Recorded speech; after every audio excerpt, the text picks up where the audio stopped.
살고 있는 이 현대 사회에 많은 이 두드러진 이 모습이나 특징들이 있는데, 그 중에 하나가 사람들이 계산적이다는 것입니다. 또 사람들이 매우 냉엄하다라고 하는 것입니다.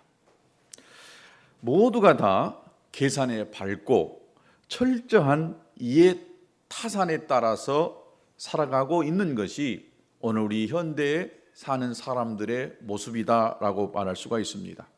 우리가 보통 저 사람은 법이 없어도 살 사람이다라고 이렇게 말하는 사람이 있지만은, 그런 어리수룩하고 또 계산에 어두운 사람, 법이 없이는 살 수 있어도 어수룩하면서 계산을 잘 못하는 사람은 이 현대 사회 속에서 살기가 어려운 이런 시대다라고 볼 수가 있습니다. 우리가 살아가고 있는 이 사회, 이 세상은 철저히 수학적 공식에 적용이 되어지는 세상입니다. 1 더하기 1은 2지요. 이 공식, 이것이 진리입니다. 자기에게 분명한 이익이 있다라고 하는 계산이 나오고 자기에게 손해가 없어야 그 일을 하는 것입니다. 이 일을 했는데 내게 이익이 없어요. 이 일을 했는데 내게 손해가 와요. 안 움직입니다. 그 일을 하지 않습니다. 내가 투자하고 노력한 만큼 그 대가를 얻을 때에 내가 그 일을 하게 되는 것입니다. 분명한 계산이 있어야 이 일을 시작합니다. 이를 통해서 내게 얻어지는 것이 없고 손해가 된다라고 한다면, 아무리 좋은 관계라 할지라도, 좋은 사이라 할지라도, 그것이 의미 있고 가치 있는 일이라 할지라도 쉽게 그 일을 하려고 하지 않습니다. 이것이 우리가 살아가고 있는 세상의 가치 기준이고 가치관이다라고 볼 수가 있습니다. 그런데 성경에는 현대인들, 오늘 우리들이 그렇게 중요하게 생각하고 우리의 삶의 가치가 되어져 버리는 경제적 효용성, 다시 말해서 이 자본주의 원리하고 전혀 거리가 먼 엉뚱한 이야기가 오늘 우리가 읽은 이 내용의 이야기다라고 볼 수가 있습니다. 먼저 다른 예를 먼저 들어볼게요. 마태복음 18장에 보면 예수님이 직접 들려주신 이야기가 있는데, 거기 잃은 양의 비유가 나옵니다. 어떤 주인에게 양 100마리가 있었어요. 그런데 양 한 마리를 잃어버렸어요. 그런데 이 주인이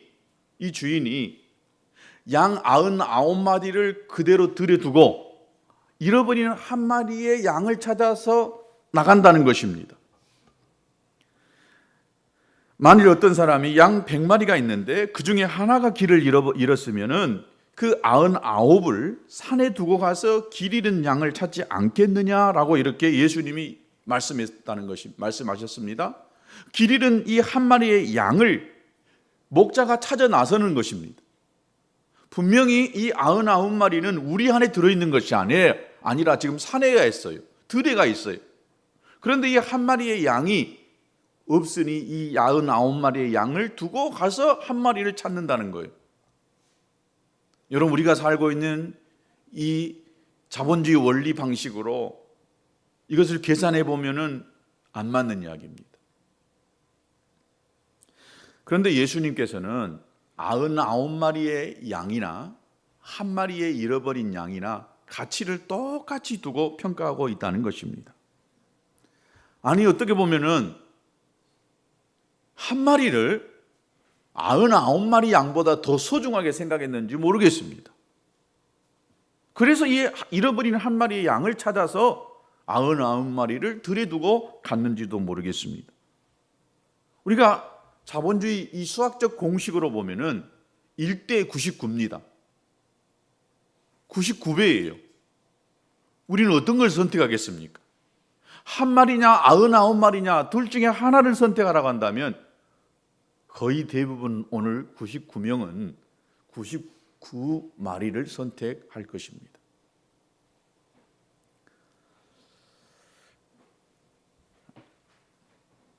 이것이 합리적이고 너무 계산적이고 우리가 익숙한 원리 속에서 할 수 있는 방법입니다. 왜냐? 아예 한 마리보다도 99마리가 더 많으니까 이 한 마리는 잃어버린 것이니까 이 99이라도 잘 지켜야지라고 하는 이런 생각 속에서 쉽게 우리가 생각할 수가 있고 산다는 것입니다.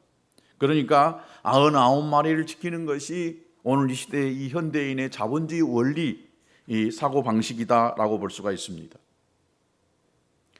철저하게 계산적이고 비정한 사회가 바로 오늘 우리가 살고 있는 세상이라고 볼 수가 있습니다.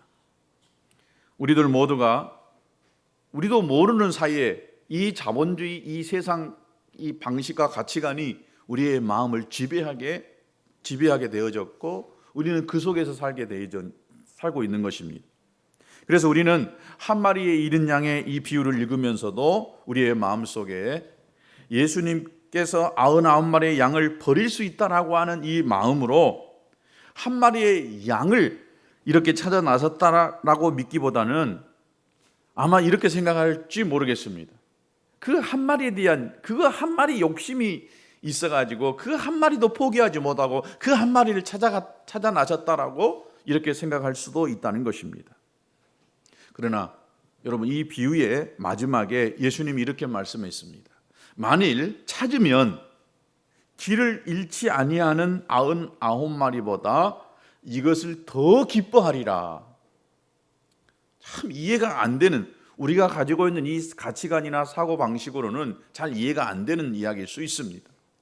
아니 한 마리를 잃어버렸다 찾았는데 이 99마리 여기 있는 것보다도 잃어버린 한 마리를 찾고 보니까 더 기쁘다는 거예요.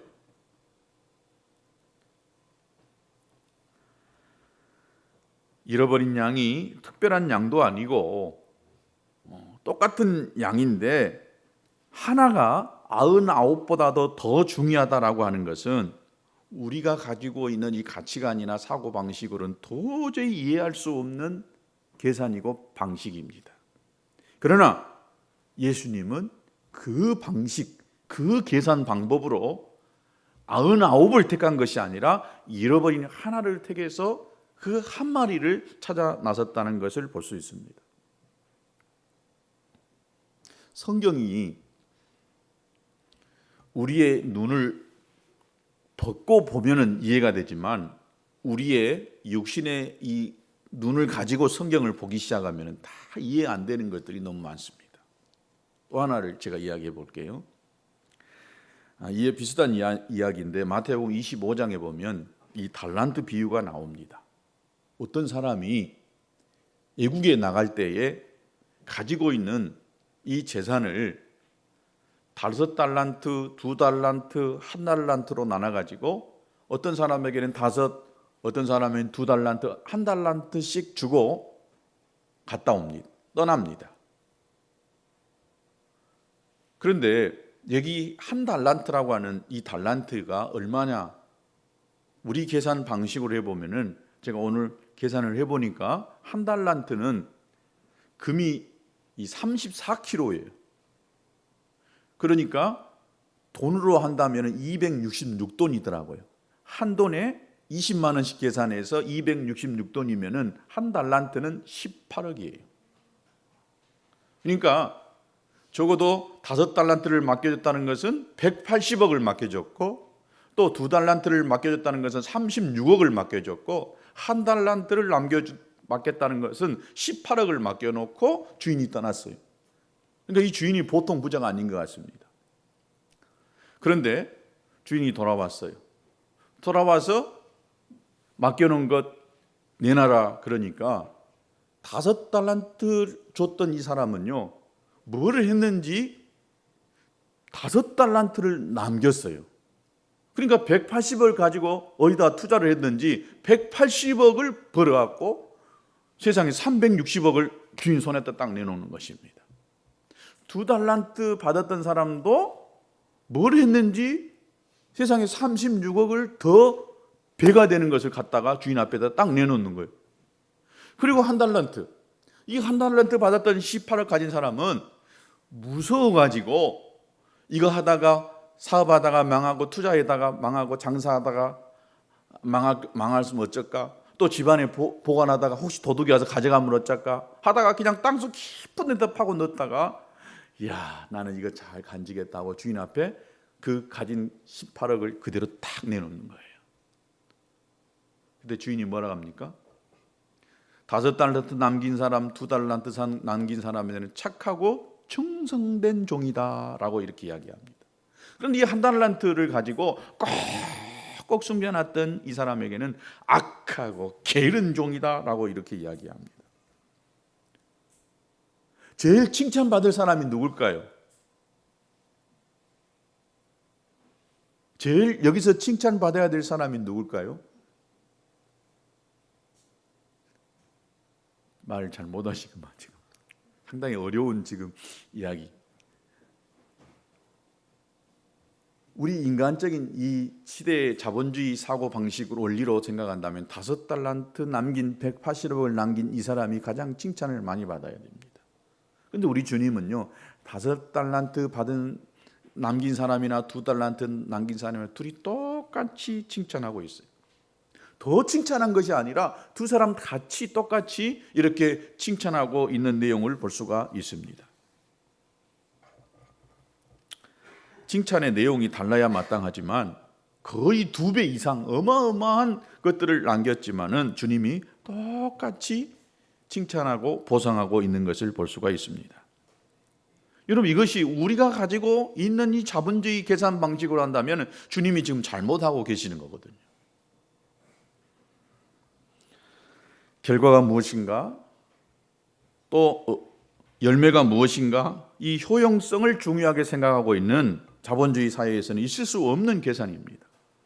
2달란트나 5달란트 엄연한 차이가 있습니다. 그러나 같이 취급하는 것은 자본주의 사회에서는 있을 수가 없는 것입니다. 하나 더 이야기할게요. 마태복음에 이런 이야기가 참 많이 나와요. 마태복음 20장에 보면 이 포도원 주인이 일꾼을 불러다가 일을 시키는데 한 사람은 9시에 딱 정시에 출근해서 일합니다. 그리고 한 사람은 한나절 지나고 12시에 와서 일합니다. 또 한 사람은 오후 3시에 와요. 어떤 사람은 오후 5시에 와서 일을 합니다. 6시까지 일하는데 5시에 와서 일을 합니다. 주인이 이제 6시가 돼서 일을 다 마치고 품삯을 나눠주는데 9시에 와서 일한 사람, 12시에 일한 사람, 3시에 와서 일한 사람, 5시에 일한 사람 똑같이 품삯 10만 원씩을 주는 거예요. 맞아요? 틀려요?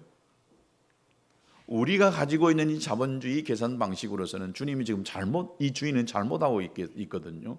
분명히 9시에 와서 일한 사람이나 오후에 와서 일한 사람이나 차별을 두어야 맞는 거라고 생각하는데 이 포도원 주인은 똑같이 일당을 줘버리는 것입니다. 도저히 맞지 않는 계산 방법입니다.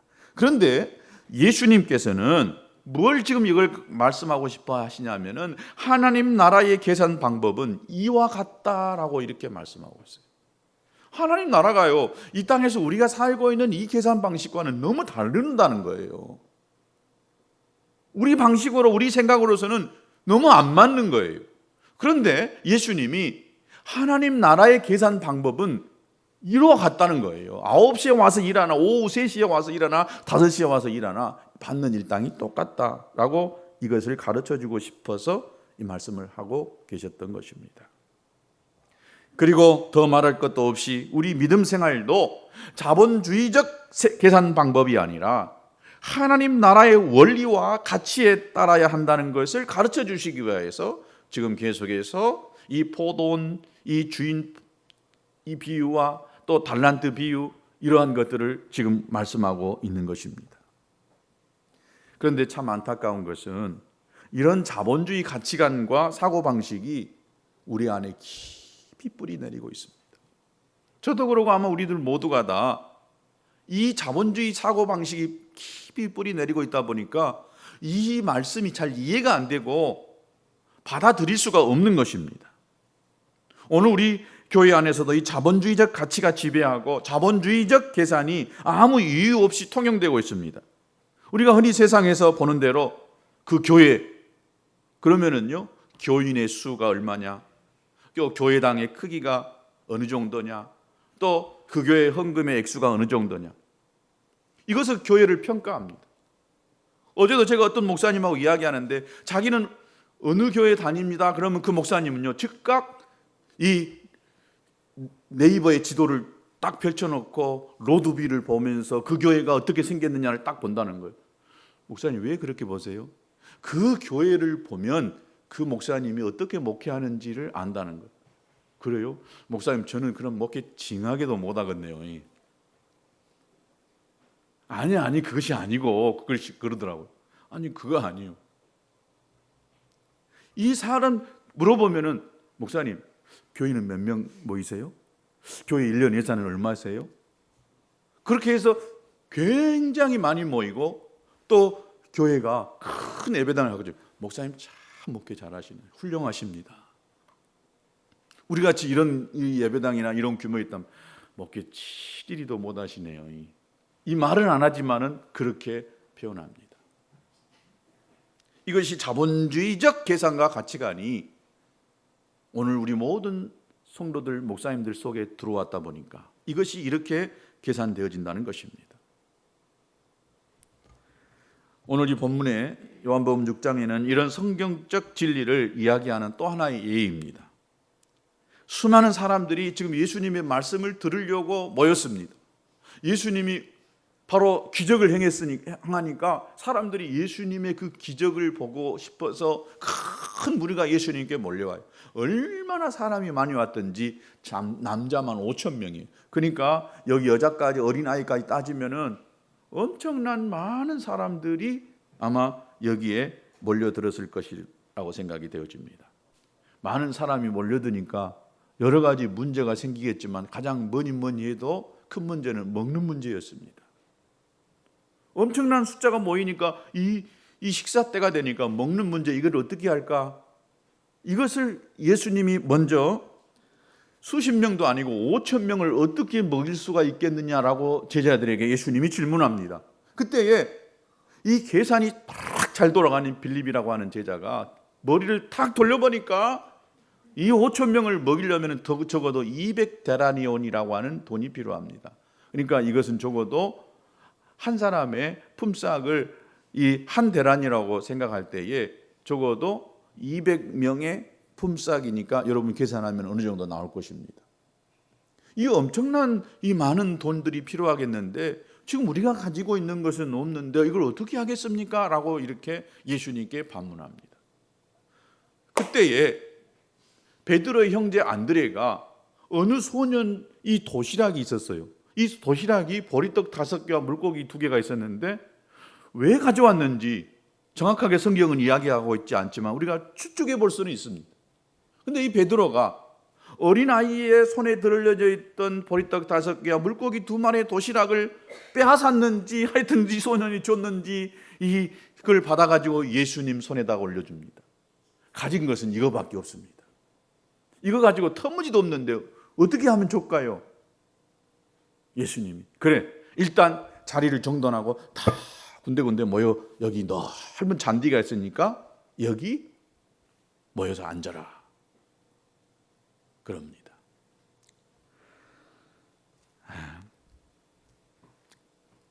물고기 2마리 보리떡 5개니까 아무리 계산해도 이건 5천 명 먹인다는 것은요 어림없는 계산입니다. 그런데 우리 주님이 지금 우리가 가지고 있는 이 계산 방법을 깨뜨리기 위해서 이 기적을 행하시고 있는 것을 볼 수가 있습니다. 예수님 계산은 완전히 달랐던 것입니다.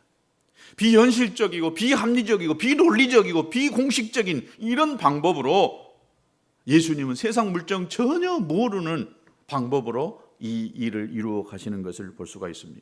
분명 이 보리떡 5개와 물고기 2마리는 어린 소년의 한 끼 도시락이었습니다. 그런데도 예수님은 이 보리떡 5개와 물고기 2마리로 5천 명을 먹이고도 남을 수 있는 충분한 식사였다는 것을 예수님은 알고 계시는 것입니다.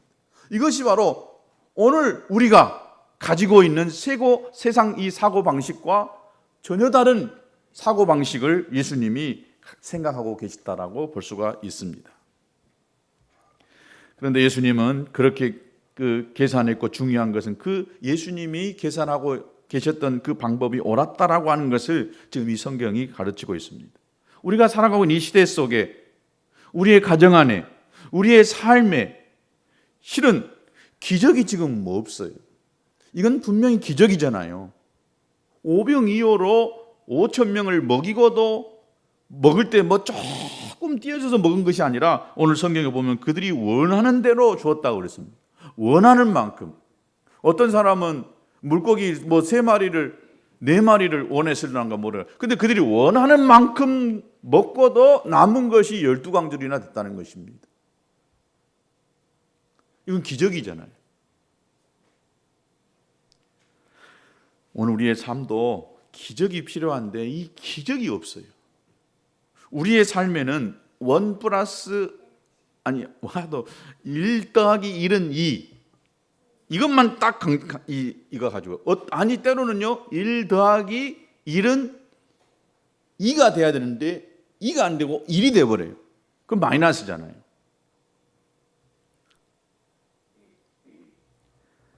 일 더하기 1은 2라고 하는 계산만이 통하고 아주 합리적이고 냉철한 이성적 사고 가치관으로 빈틈이 없는 이 세상 속에 우리는 살아가고 있거든요. 여기에 딱 붙잡혀 있으면은요 절대 기적이 안 일어납니다. 이 계산 방식으로서는 기적이 일어날 수가 없는 거예요. 만약 물고기 2마리와 보리떡 5개로 5천 명을 먹일 수 있다라고 하는 이런 생각을 가지고 이런 믿음을 가지고 주여 믿습니다 그래 보세요. 그러면 그 사람은 또라이입니다. 바보입니다. 세상의 비웃음거리가 될 것입니다. 세상 물정을 몰라도 너무 모르는 사람이 될 것입니다. 그런데 문제는 이 세상에서 웃음거리가 되고 바보 취급을 받는 이런 사람들에 의해서 기적이 일어난다는 거예요. 이게 하나님의 방법입니다. 너무 우리가 이 계산에 박다 보면 내 생각대로 내 방법대로만 모든 것들을 하려고 한다면 거기에 하나님이 개입할 수 있는 공간이 없어요. 틈이 없어요. 이것을 놓아야 됩니다. 이것을 놓으라고 주님이 이걸 지금 가르쳐주고 있는 말씀입니다. 왜 우리의 삶에 우리의 가정 안에 기적이 없습니까? 왜 성경에서 볼 수 있는 이런 기적들이 오늘 이 시대에는 일어나지 않습니까? 그때만 필요할까요?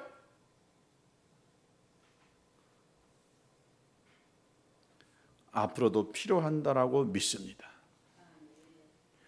주님이 원하신다라고 한다면 또 그것이 필요하다고 할 때에 그 일이 반드시 이루어질 것입니다. 저는 언젠가 작년인가 재작년인가 이 말씀을 보면서요 제 마음에 아주 필이 그냥 다 꽂혀버리는 때가 있었습니다.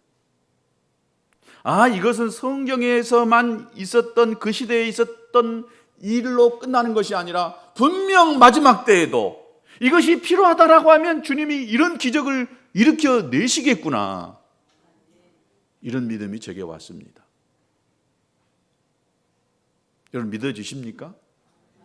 필요하다면 이 보리떡 5개와 물고기 2마리를 손에 올려놓고 거기에 축복하면 이것이 엄청난 기적을 일으켜낼 수도 있겠다라고 하는 이런 믿음, 이것이 마지막 때에 이 자본주의 세상 이 사단의 방식으로 꽉 차 있는 우리들에게 반드시 필요한 주님의 말씀이라고 믿습니다.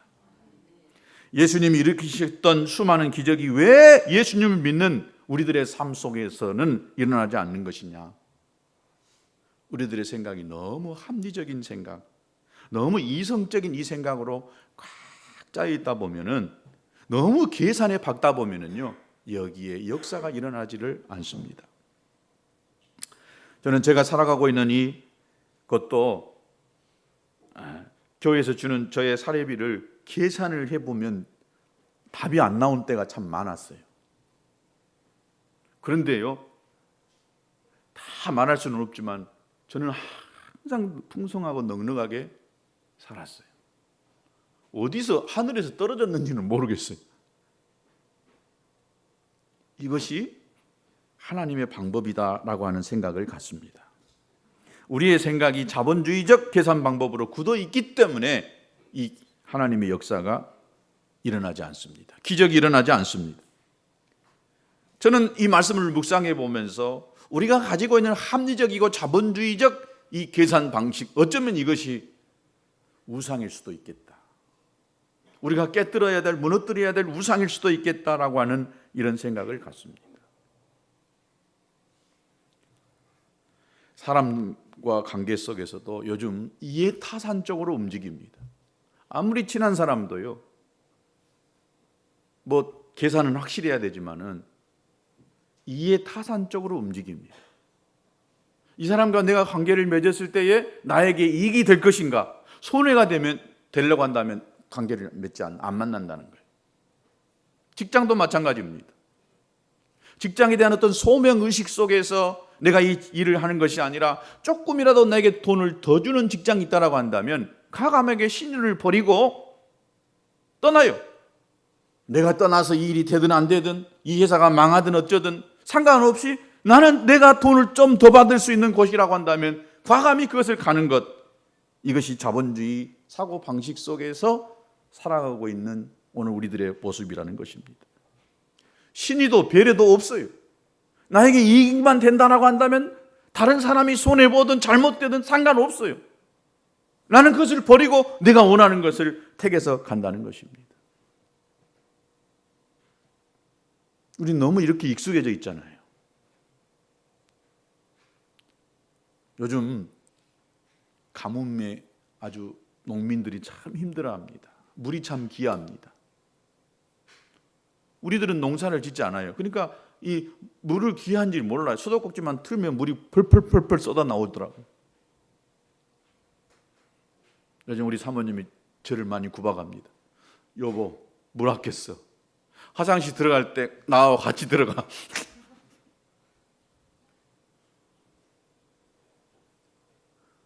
우리들은 물하고 상관없으니까 사람들이 물을 귀하든 말든 나는 틀기만 하면 쓰면 되고 펄펄펄 부어 붓기만 하면 된다. 여러분, 이것이요, 이 자본주의 사고 방식 속에서 살아가고 있는 오늘 저와 여러분의 모습일 수 있다는 것입니다. 나하고 전혀 상관없는 일이지만은 그러나 물이 귀하니까 물을 아껴 써주는 것, 이것은 다른 사람에 대한 배려입니다. 베품이고 나눔인 것입니다.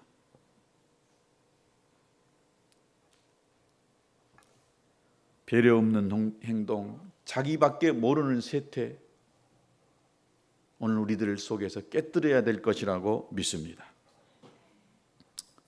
지난주에 우리 매일 성경 아침에 나눴던 말씀이지만 여러분, 이 엘리야를 섬겼던 사르밧 가부 이야기가 나옵니다. 그 가뭄에 구할 양식이 다 없어서 한 끼 아들하고 해서 먹고 더 이상 구할 수가 없어서 이렇게 이제는 굶어 죽을 수밖에 없는 상황인데 하나님의 사람 엘리야가 찾아와서 그 양식, 그것 너와 네 자식 위해서 먹지 말고 먼저 나를 대접하라. 그리고 너와 네 자식을 먹어라. 도저히 상식도 없는 이야기를 엘리야 선지자가 하는 것입니다.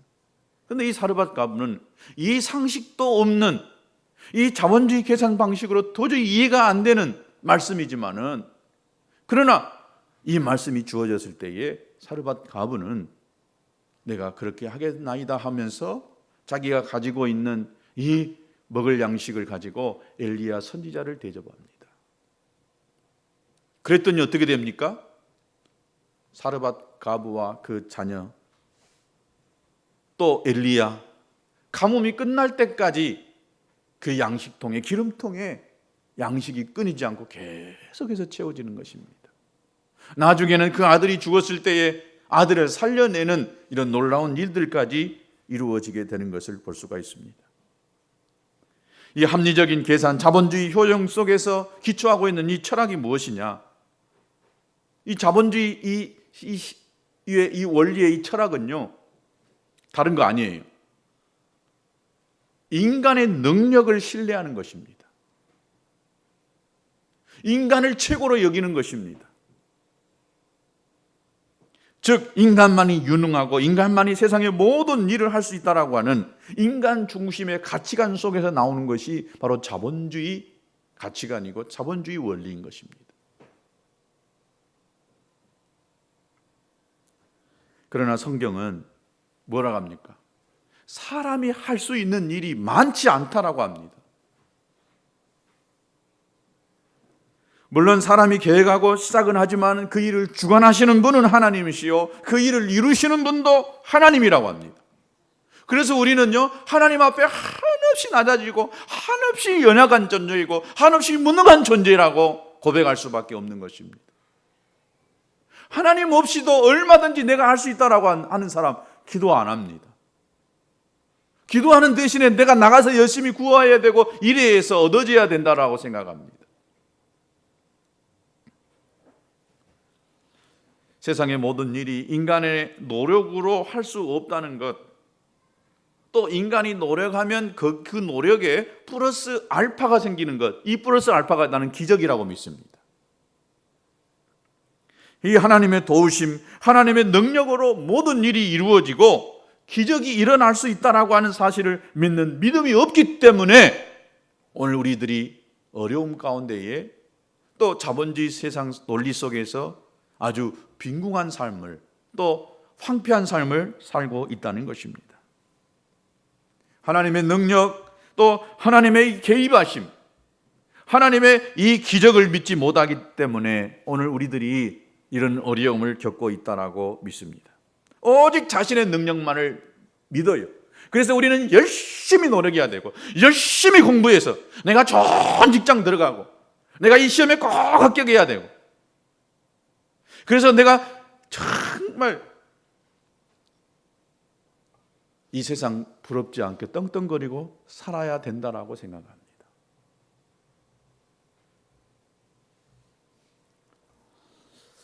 이것은요, 인간을 의지하는 하나님 절대자를 불신하는 교만이라고 믿습니다. 너무 자신을 믿고 자신의 능력을 키우려고 하고 자신을 확장시켜 가려고 하는 것, 여러분 이것은요 하나님 앞에 교만한 모습일 수가 있다는 것입니다. 하나님의 능력은 하나님을 믿고 의지할 때에 나타납니다. 하나님의 능력을 믿고 의지한다는 것은요 하나님 앞에서 한없이 내가 낮아지는 거예요. 할 수 없다고 고백하는 거예요. 기적은 더 말할 것도 없이 하나님의 능력을 믿을 때에 나타납니다. 기적이 없는 세상은 신나는 일이 없어요. 오늘 저와 여러분이 이 플러스 해주시는 은혜를 경험하지 못한다면 신앙생활에 재미가 없어요. 여러분 신앙생활에 활력을 얻으려고 한다면 하나님이 경험되어져야 돼요. 이번 주도 하나님 경험하셨어요? 막 하나님이 나와 함께 하시고 일에 도와주시고 역사해 주시는 이것을 경험한 사람은요 신나합니다. 신나.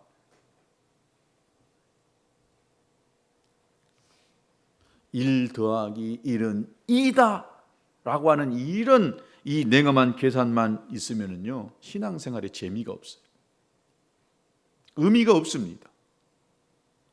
기적이 일어나지 않는 것은 너무 내 자신을 믿고 인생을 의지하려고 하는 이런 것이다라고 하는 사실을 여러분 믿기를 바랍니다.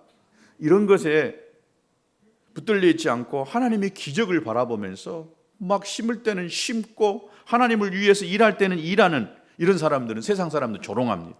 이야, 믿어도 적당히 믿어야지. 미치면 안 된다. 교회에 빠지면 안 된다. 교회 조금 열심히 나오면 조롱합니다. 우리 교인들은 조롱받을 사람 별로 없어요. 적당하게 신앙생활 하시는 분들 거의 대반이거든요. 매일같이 새벽마다 나와서 기도한다거나 이런 사람이 없거든요. 적어도 이 정도는 해야 미쳤다고 하지. 주일날 또 적당하게 내가 할 수 있는 일을 해가면서 하는 사람, 절대 우리는 세상 사람들로부터 조롱 안 받아도 됩니다.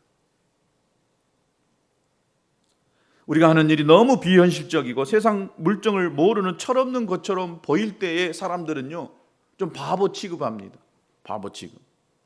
적어도 우리는요, 집을 살려면 어떻게 해야 돼요? 지금부터요, 열심히 우리가 저축해야 됩니다. 모아놔야 돼요. 새 차를 살라가도 차를 사기 위해서 내가 얻고자 하는 것을 얻기 위해서 막 저축해야 됩니다. 저도 갑자기 지난주에 내 아들들한테 물려줄 재산이 없다고 생각하니까 이런 생각이 번뜩 나도 모르게 딱 생각이 떠올랐어요. 아들들한테 주택 청약 저축을 들게 해야 되겠다. 그래서 전화를 했습니다. 아들아, 너도 한 달에 2만 원씩이라도 주택 청약 저축 들어라. 그거 하고 나서 보니까 너무 내가 계산적이구나. 하나님이 이제 그것도 사용하신다고 믿습니다. 내 생각이 너무 꽉 차 있다 보면은요, 내가 무엇을 뭐든지 만들어서 해야 된다라고 하는 이런 생각으로 가득 차 있습니다. 그러면 하나님이 그 일 속에 개입하지 않습니다. 요즘같이 어려운 때에 내 쓸 것도 없는데 내가 굳이 하나님 앞에 헌금해야 되냐? 꼭 해야 되냐? 저축해야지. 이것은 누구도 못 건드는, 하나님도 못 건드는 것이다. 나를 위한 것이고 집을 사야 되고 차를 사야 되고 이것은 내 자식 키워야 될 것이니까 절대 못 건드려. 이렇게 생각할 수 있다는 것입니다. 우리가 세상 사람들이 볼 때 터무니없는 이 바보스러운 멍청이 같은 이 취급을 받아야 될 이유가 있다라고 한다면 그것은 바로 예수님이 그렇게 사셨기 때문인 것입니다. 그리고 예수님이 오늘 우리들에게 그걸 지금 가르쳐 주고 싶어 하세요. 그렇게 살아야 된다는 것을 지금 가르쳐 주고 싶어 한다는 것입니다. 내 방법으로, 내 수학적 이 계산으로 하려고 한다면 거기에는 기적이 없다는 것입니다. 도저히 안 될 것 같지만은, 그러나 손에 있는 물고기 2마리와 보리떡 5개를 내놓을 때에 거기에 하나님의 기적이 일어난다는 것입니다. 여러분, 교회는 믿음으로 하는 것입니다. 신앙생활은 믿음으로 하는 것입니다.